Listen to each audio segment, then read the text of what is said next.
எல்லாருக்கும் வணக்கம். இன்றைக்கி தோசை எப்படி செய்யுதுன்னு நான் செஞ்சு காமிக்கிறேன். வீடியோ பொறுத்தவனுக்கு எங்கள் சேனல் சப்ஸ்கிரைப் பண்ணுங்கள், லைக் பண்ணுங்கள், ஷேர் பண்ணுங்கள்.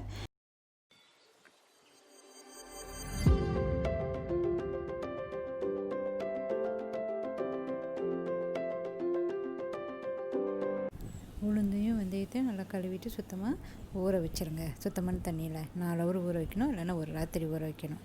அதேமாரி அரிசியும் ஊற வச்சிருங்க. இப்போ அரிசி உளுந்தெல்லாம் ஊறினோன்னே அரைக்கிறது, உளுந்து வெந்தயத்தையும் ஒன்றா போட்டு அரைச்சிக்குவோம். தண்ணி கொஞ்சம் கூட ஊற்றி அரைக்கணும். ஏன்னா உளுந்து சிக்கம், அரைக்க முடியாது. இப்போ பாருங்கள், அரைச்சோன்னே ரொம்ப மெய்யாக இருக்குது, மெதுவாக இருக்கணும், ரொம்ப சாஃப்டாக இருக்குது, எந்த ஒரு நொரப்பும் இல்லாமல் இருக்குது.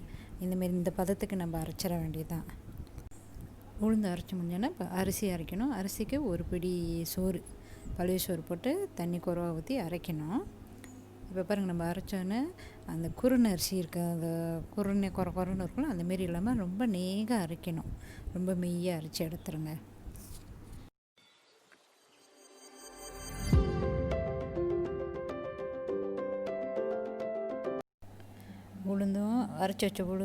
அரைச்சி வச்ச அரிசியும் ஒரே பாத்திரத்தில் ஊற்றிடுவோம்.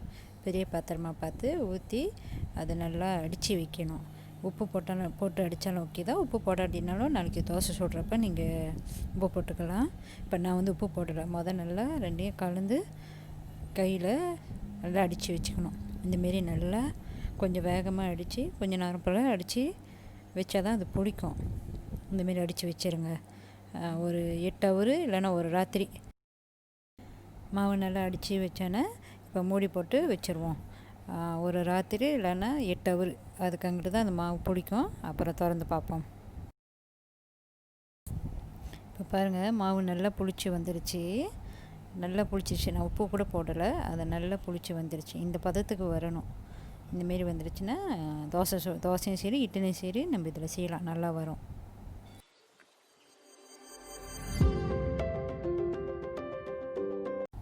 இப்போ தேவையான அளவுக்கு உப்பு போட்டுட்டு கரண்டியில் நல்லா கிண்டி விடுவோம்.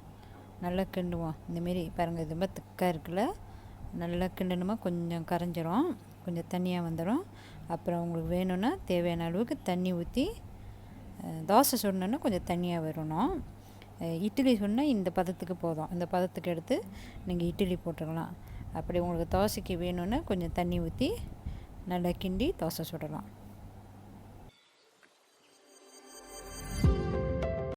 இன்றைக்கி நான் தோசை சுட போகிறனால நான் கொஞ்சமாக தண்ணி ஊற்றிக்கிறேன். பாருங்கள், கொஞ்சமாக தண்ணி ஊற்றி இன்னும் நல்லா கிண்டிடுவோம். நம்ம கொஞ்சம் நல்லா கிண்டணும். உப்பு தானே போட்டோம், அது கரையணும். ஒரு கரண்டி தோசை மாவு எடுத்து தோசை கல்லில் ஊற்ற வேண்டியதான். ஊற்றி இப்படி தேய்ச்சிருங்க. தேய்ச்சி விட்டுட்டு இப்போ நீங்கள் நார்மல் அப்பக்கல் பாய்ச்சிங்கன்னா எண்ணெய் தேய்ச்சிக்கணும். மாவு ஊற்றுற மாதிரி எண்ணெய் தேய்ச்சிக்கோங்க. இப்போ அப்புறம் ஒரு மூடை இங்கே போட்டு மூடிட்டு ஒரு 2 நிமிஷம் 3 நிமிஷம் வெயிட் பண்ணுங்கள். இப்போ பாருங்கள், தோசை வெந்துடுச்சு. திருப்பி போட்டு எடுத்துக்க வேண்டியதான். இப்போ நீங்கள் நார்மல் அப்பக்கல் பார்த்தீங்கன்னா சமயத்தில் தோசை பிடிக்கும். கல்லில் நீங்கள் வெங்காயம் தேய்க்கலாம், இல்லைன்னா ஒரு முட்டையை உடச்சி ஊற்றி பொரித்து எடுத்துட்டிங்கன்னா அப்பம் பிடிக்காது.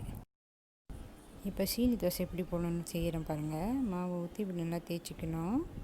அப்புறம் கொஞ்சம் தேவையான அளவுக்கு சீனி எடுத்து மேலே தூவி விட்டுட்டு பட்டரையும் தேய்க்கணும். பட்டரும் எடுத்து அப்படியே மேலால் தேய்ச்சி விடணும். பட்டர் பதிலுக்கு நெய் பாய்க்கலாம், நல்லெண்ணெய் பாய்க்கலாம், நல்லாயிருக்கும். பட்டரு, நெய், நல்லெண்ணெய் இது 3 ஐட்டமும் பாய்க்கலாம், நல்லாயிருக்கும். சீனி தோசை கொஞ்சம் நேரம் வேகிறதுக்கு, ஏன்னா நம்ம மூடி போட்டு மூடலை, அது கொஞ்சம் நேரம் வேகணும். அது இப்படி சைட்லலாம் ப்ரௌன் கலராக ஆனோன்னா முறுமுறுன்னு ஆயிரும். அப்போ நம்ம தோசையை மடித்து எடுத்துடலாம்.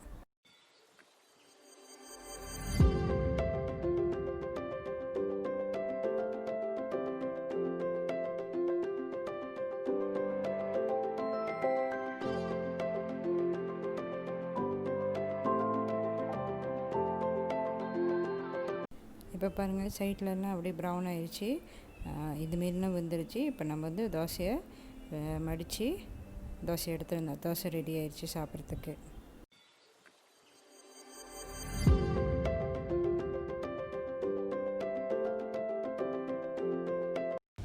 நீங்களும் தோசை செஞ்சு பாருங்கள். அப்படி காமெண்ட்ஸ் எதுனா போடுங்க, நம்ம பதில் அனுப்புகிறோம். சேனலை சப்ஸ்கிரைப் பண்ண மறந்துடாதீங்க. லைக் பண்ணுங்கள், ஷேர் பண்ணுங்கள். நன்றி, வணக்கம்.